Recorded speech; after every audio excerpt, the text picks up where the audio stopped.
So I'll introduce the speakers one by one just before they speak. So Joe Morrison is the Chief Executive Officer of the Northern Land Council.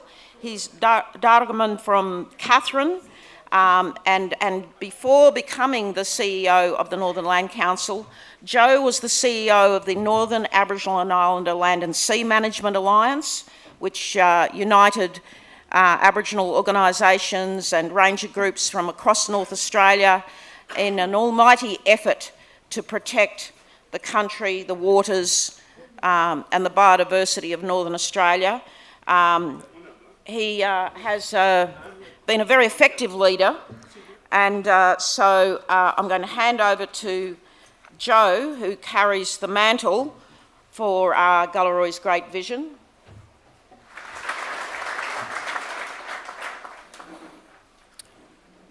Thank you, Marcia. Firstly, I should acknowledge the Gumatj peoples and also the Gumatj Corporation, and in particular its leader, Galarrwuy Yunupingu. I'd also like to acknowledge the Yothu Foundation for inviting me to speak here today. I'd also like to acknowledge my chairman, Samuel Bush-Planazi, Deputy Wayne Walkup, and executive members of the Northern Land Council. We've heard many stirring words this morning, both from Galarrwuy and also earlier from Marcia, reminding us of the checkered history of the land rights struggle right across Australia. Firstly, I'd just like to say a few words about myself and where I come from. As Marcia said, I come from a little town called Katherine, 300 kilometres south of Darwin, lands and waters of the Dargaman people. And the struggle for land rights for me is epitomised in the history of my people there. White peoples arrived in the vicinity of Katherine in the 1870s, and through generations of dispossession, frontier violence and displacement, we are now 140 years plus later only starting our native title journey.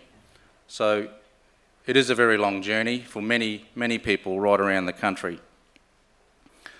And I do remember growing up when land rights came to the Northern Territory, to the township, where groups such as the Rights for Whites and many other groups were formed in opposition to land rights in that township to push back against Aboriginal people's expression of their long-standing and historical customary connections to their lands and their waters and their ability to protect their sacred sites. I've also got a background in caring for country, and we've seen here this morning a very important thing by people who are wearing shirts that say that they're rangers, either funded by the government or not. Many of the men that walked in and did the welcome ceremony were also rangers. But when we hear about rangers, we hear that they are, through the lens of white people, there to look after country from a conservation point of view, when in fact they are there looking after their country for their old people, and they're doing a whole range of things, and ceremony is a fundamental part of that. The Land Rights Act, as you've heard, and we always will hear in the public discourse, is a very polarising topic, particularly here in the Northern Territory, with the passage of the Aboriginal Land Rights Act in December 1975. And here we are 40 years later, still talking about it and wondering what it could be doing, but most importantly, defending the Land Rights Act. The ranger programs are a good expression of a post-determination era that people have got in their country and they want to get on with their cultural business of looking after it for themselves and for their old people. This year is important because it's 40 years since that Act was passed through federal parliament, brought about through the leadership of Gough Whitlam, and then with his dismissal, the passage and the leadership by Malcolm Fraser as the Prime Minister at the time. But many people, including Galarrwuy as interpreter, for the inquiry and the inquiry that was conducted by Woodward, all played significant roles. This year also I'm reminded of the long journey of settlement, because we've had at the Land Council the longest land claims being settled. One being the Kemby land claim across the Cox Peninsula, across the waters from Darwin. That land claim was hard-fought, extremely complex, and went on for 37 years. With all of those old people now passed away, that started that long, torturous journey of getting their rights recognised through various administrations in the Northern Territory that changed planning regulations to expand town boundaries to get land claims out of those areas, and several High Court challenges meant that many years and many lives were wasted in really dealing with something that is common sense, that is recognising Aboriginal peoples as the first peoples of that land. We've also seen this year the longest land claim being settled. A little unknown place called Yarralin in the Victoria River District, west of Katherine in the Northern Territory, in fact started as part of the walk-off from Wave Hill Station 50 years ago. So this year is also the 50-year anniversary of the Wave Hill walk-off. Those people that walked off that station and were part of that group went to Yarralin in protest against the appalling pastoral conditions and also the fact that they just wanted their country back. That land claim was finally settled in June this year, and it predates the Land Rights Act, for they started that in 1972, the year I was born.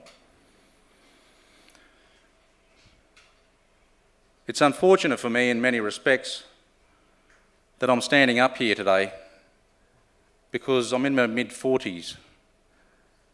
I've been in this position for 2.5 years, and the day after I started, myself and my executive got on the plane to go to Canberra, and we were doing what land councils have always been doing since 1976, and that is protecting the Land Rights Act.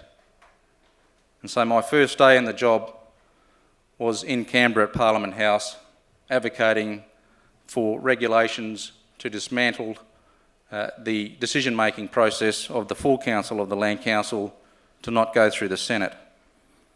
Unfortunately, I've spent the last 2.5 years doing that every day. And that's unfortunate because, as Galarrwuy's said, we need to turn our attentions to the future. We need to turn our attentions to focusing on the future generations of Aboriginal people that have got their country either through land rights or the Native Title Act, and we need to focus on ensuring that Aboriginal voices can in fact be heard and they can in fact determine their own futures.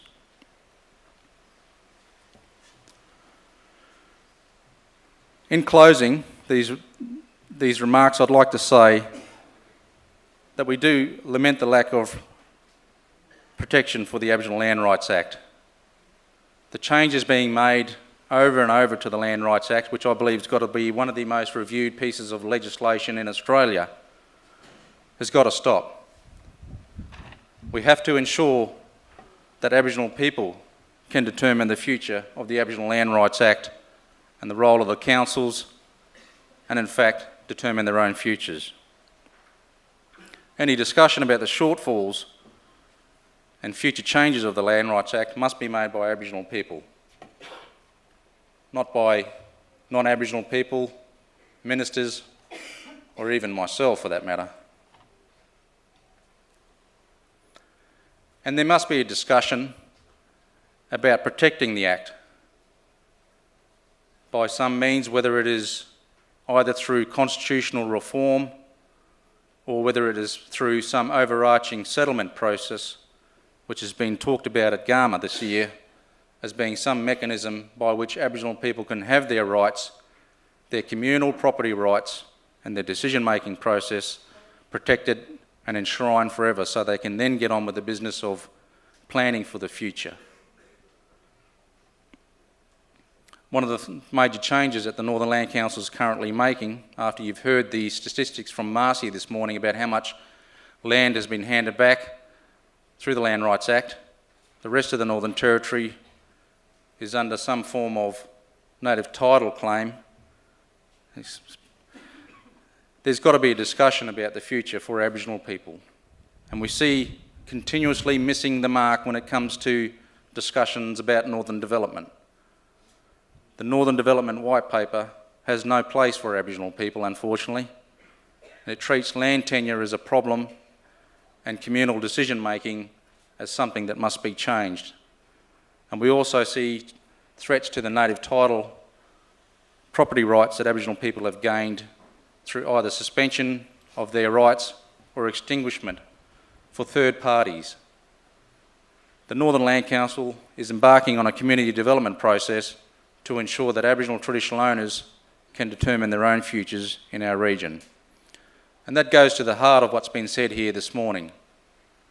The Land Rights Act must be protected, but there must be a future and a seat at the table for Aboriginal people to determine their own futures and the futures of their children and grandchildren. Thank you.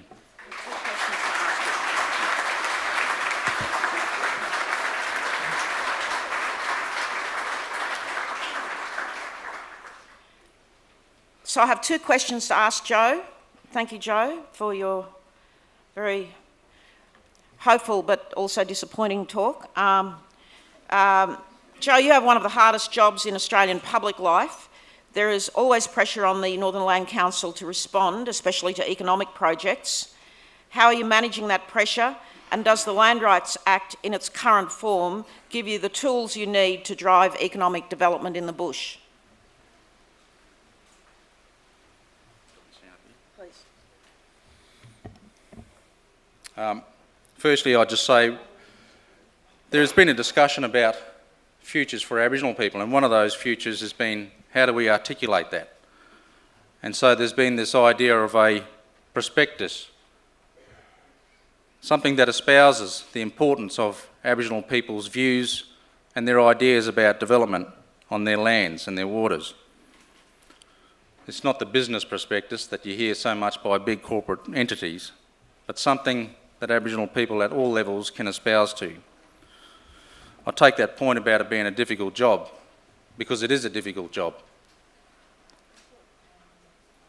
But it's also a very rewarding job, and I particularly enjoy my position and working for the full council of the Northern Land Council.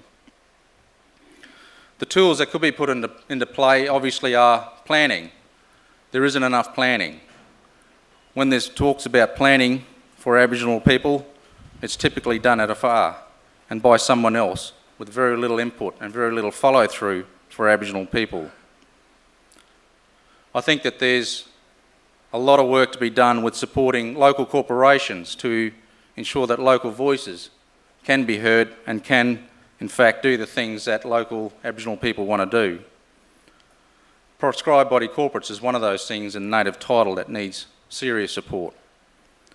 And of course, we hear so much, and we've heard here in the Northern Territory of late, the role of housing, education, and things like the justice system requiring reform. These aren't necessarily exclusive to land rights, but they must be collectively dealt with by Aboriginal people. And of course, governance. Governance in its loosest form is something that is very important to ensure that Aboriginal governance and decision-making processes can reflect the needs through corporate entities of the aspirations of traditional owners. Thank you.